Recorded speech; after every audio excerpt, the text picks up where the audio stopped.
South India shopping mall the wedding మంత్ర సరికొత్త wedding collection south India shopping mall. నమస్తే, welcome to ఐట్రిప్. మోకాల నొప్పి అని హాస్పిటల్కి వెళ్ళంగానే అక్కడ నుంచే మొదలవుతుంది మనకు వేలల్లో ఖర్చు. కానీ రూపాయి ఖర్చు లేకుండా మనం మోకాల నొప్పులను తగ్గించుకోవచ్చు అని మీకు తెలుసా? ఎగ్జాక్ట్లీ అండి. దీని గురించి మాట్లాడడానికి మనతో పాటు ఉన్నారు ప్రముఖ ఆయుర్వేద వైద్య నిపుణులు డాక్టర్ చిట్టిబొట్ల మధుసూదన్ శర్మ గారు.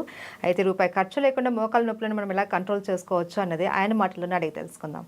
నమస్తే సార్. నమస్తే సార్. ఏంటి సార్ మోకాల నొప్పి అని మనం ఏదైనా హాస్పిటల్కి వెళ్తే ఈ టెస్ట్ అని ఆ టెస్ట్ అని ఈ మెడిసిన్ అనేసి చాలా రకాల మెడిసిన్స్ వాడేసి వేలల్లో ఖర్చు అయిపోతున్న రోజులు ఇవి. కానీ మీరు అసలు ఖర్చు లేకుండా మోకాల నొప్పుల్ని కంట్రోల్ చేయొచ్చు అనేసి చెప్తున్నారు. అది ఎలా సాధ్యం? ఏంటి మీ దగ్గర ఉన్న చిట్కా? చాలా మంచి ప్రశ్నమా. మీరు అన్నట్లు రూపాయలు ₹1,00,000 ఖర్చు పెట్టుకునేటువంటి పరిస్థితి అమ్మా మోకాళ్ళ నొప్పుల సమస్య. రెండవది, పూర్వకాలము వయస్సు వచ్చినటువంటి వాళ్ళలో ఉండేటువంటి సమస్య అయితే ఈ రోజుల్లో 25 సంవత్సరాల నుంచే చాలా మందిలో మొదలయ్యేటువంటి పరిస్థితి ఏర్పడుతుందమ్మా. దీనికి 1,00,000 కారణాలు. మరి ఈ మోకాళ్ళ నొప్పుల సమస్యకి ఖర్చు లేని వైద్యాలు చాలా ఉన్నాయమ్మా. ఇప్పుడు ఒక వైద్యం గురించి చెప్తాను చూడమ్మా. పైసా అంటే పైసా ఖర్చు అక్కర్లేదమ్మా. చాలా చక్కటి ప్రయోజనం చేకూరుతుంది. కేవలం అవగాహన కలిగి ఉంటే చాలు. దీనిలో ఎలాంటి సైడ్ ఎఫెక్ట్స్ ఉండవు, అన్ని సైడ్ బెనిఫిట్స్ కూడా ఉంటాయమ్మా. అవి కూడా నేను చెప్తాను. రోజు ఒక్కసారి మా సమస్య తీవ్రంగా ఉంటే రోజు 2 సార్లు కూడా ఈ యొక్క ఔషధాన్ని వాడుకోవచ్చు. సమస్య కొద్దిగా ఉంటే జస్ట్ ఒక్కసారి సరిపోతుందమ్మా.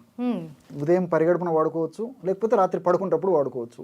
లేకపోతే సమస్యకి ఎక్కువగా ఉంటే కొన్నాళ్ళ పాటు 2 టైమ్స్ వాడేసేసి తర్వాత ఒక్కసారి వాడుకున్నా సరిపోతుందమ్మా. మన చాయిస్ అది కూడా.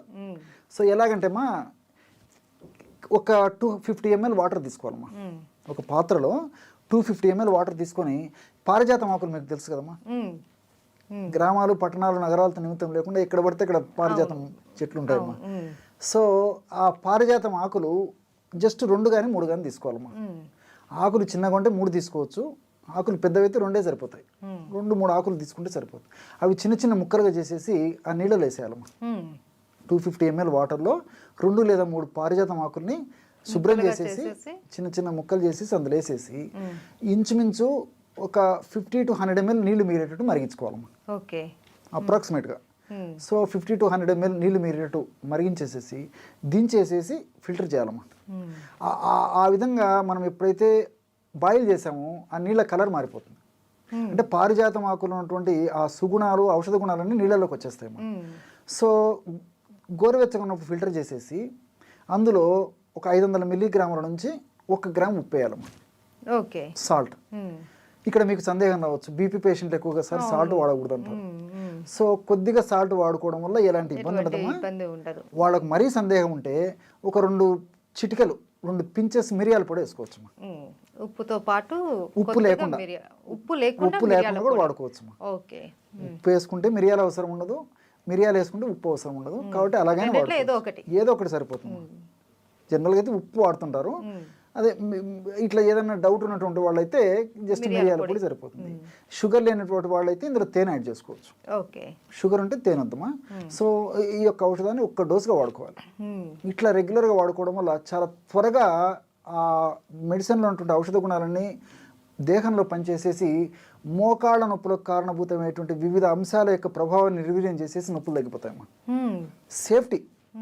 సో ఇక్కడ ఎలా ఇదవుతుందంటమ్మా, ఈ మోకాళ్ళ నొప్పుల సమస్య ఉన్నటువంటి వాళ్ళలో ఇన్ఫ్లమేషన్ ప్రక్రియ జరుగుతుంటుందమ్మా. అదొక ప్రాసెస్ అనమాట. ఆ ఇన్ఫ్లమేషన్ ప్రక్రియ జరిగేటప్పుడు TNF ఆల్ఫా, అదేవిధంగా సైటోకైన్స్, ఇలాంటి అనేక రకాలైనటువంటి రసాయన పదార్థాలు అక్కడ ఉత్పత్తి అవుతుంటాయమ్మా. ప్రోస్టాగ్లాండిన్స్ ఇవన్నీ కూడా ఉత్పత్తి అయ్యే కొద్దీ నొప్పి, పోటు, సలుపు, బాధ ఇలాంటివన్నీ అసౌకర్యాలు కలుగుతుంటాయమ్మా. సో ఈ యొక్క పదార్థాన్ని ఈ పద్ధతిలో వాడుకోవడం వల్ల, అంటే పారిజాతం కషాయాన్ని ఈ పద్ధతిలో వాడుకోవడం వల్ల ఏం చేస్తుందమ్మా, ఆ యొక్క హానికారకమైనటువంటి పదార్థాల యొక్క ఉత్పత్తిని తగ్గించేస్తుందమ్మా. అట్లే అవి చేసేటువంటి హాని అంటే నొప్పి, పోటు, సలుపు ఇవన్నీ దానివల్లనే కలుగుతున్నాయి. కాబట్టి ఆ యొక్క శక్తిని నిర్వీర్యం చేసేస్తుంది, ఉత్పత్తి తగ్గిస్తుంది. అవి చేసేటువంటి ఆ దుర్లక్షణాలు ఏవైతే అవి కలగజేస్తాయి ఆ దుర్లక్షణాలు కూడా తగ్గించేస్తాయి. కాబట్టి సేఫ్టీగా పనిచేస్తుంది. రెండోది ఏంటంటే, ఈ మోకాళ్ళ భాగంలో ఈ నొప్పినటువంటి వాళ్ళలో కండరాలకు ఈ యొక్క ఎంజైమ్స్ ఉత్పత్తి సరిగ్గా లేకపోవడం చేత కండరాలు బాగా స్టిఫ్గా తయారైపోతాయి. గుజ్జు అన్నది తగ్గిపోతుంది. అది కీళ్ళమ్మా. ఈ మోకాళ్ళ భాగంలో కండరాలలో ఈ ఎంజైమ్ సరిగ్గా సరిగా ఉత్పత్తి కాకపోవడం వల్ల ఎంజైమ్స్ ఈ మజిల్స్ సరిగ్గా రిలాక్స్ కాలేవు, గట్టిగా పట్టేసి ఉంటుంది అన్నమాట. దానివల్ల బాధ ఉంటుంది. సో దాన్ని తగ్గించేటువంటి పరిస్థితి ఈ యొక్క పారిజాతం కషాయం చేస్తున్నాము. రెండోది ఏంటంటే ఈ మోకాలు భాగంలో ఉన్నటువంటి, నేను ఇంతకుముందు చెప్పినట్లు ఈ యొక్క కండరాలని నార్మల్గా చేయడమే కాకుండా ఆ మోకాళ్ళ భాగంలో ఉన్నటువంటి ఎముకల్లో ఉన్నటువంటి సమస్యను తొలగిస్తుంది.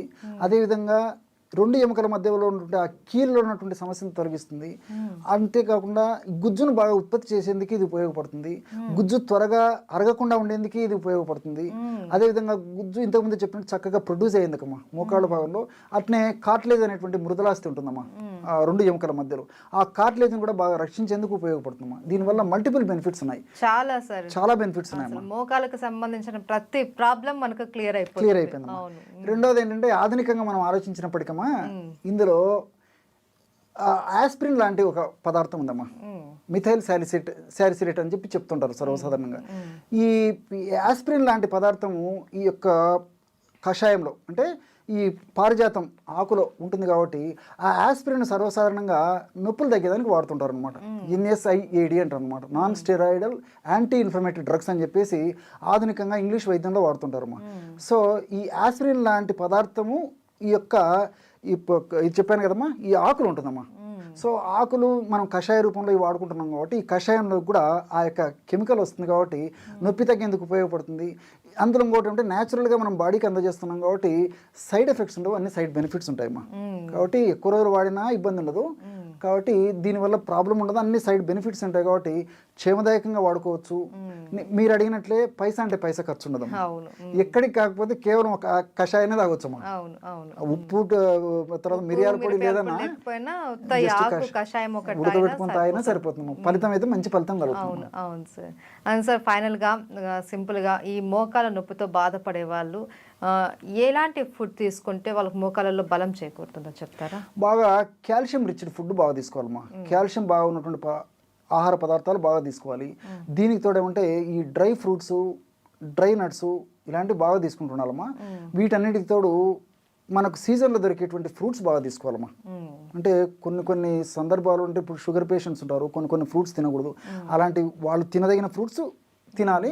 అట్లా ఆయా వ్యాధులు ఉన్నటువంటి వాళ్ళు తినకూడనటువంటి ఫ్రూట్స్ అయితే తినకూడదు, కానీ మిగతా ఫ్రూట్స్ అన్ని తినొచ్చమ్మా. జనరల్గా ఏ సమస్య లేనటువంటి వాళ్ళు, కేవలం మోకాళ్ళ నొప్పుల సమస్య ఉన్నటువంటి వాళ్ళు అన్ని ఫ్రూట్స్ తీసుకోవచ్చమ్మా.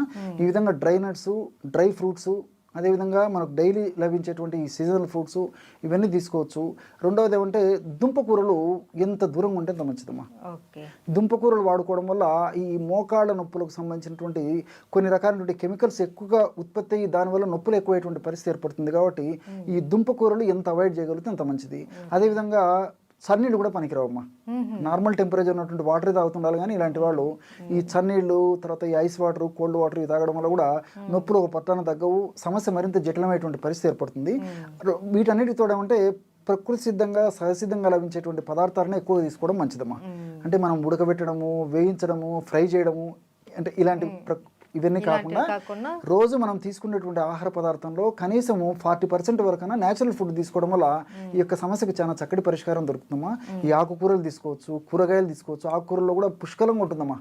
ఈ మోకాళ్ళు పోషణకు ఉపయోగపడేటువంటి అనేక రకాలైనటువంటి సూక్ష్మ పోషకాలు కూడా చాలా ఉంటాయి కాబట్టి ఈ ఆకుకూరలు తీసుకోవచ్చు, కూరగాయలు తీసుకోవచ్చు. నేను ఇంతకుముందు చెప్పినట్లు పళ్ళు తీసుకోవచ్చు. వీటన్నిటిలో కూడా ఫైబర్ ఉంటుంది. ఫైబర్ కూడా ప్రత్యక్షంగా పరోక్షంగా మోకాళ్ళ నొప్పులకు ఉపయోగపడుతుందమ్మా.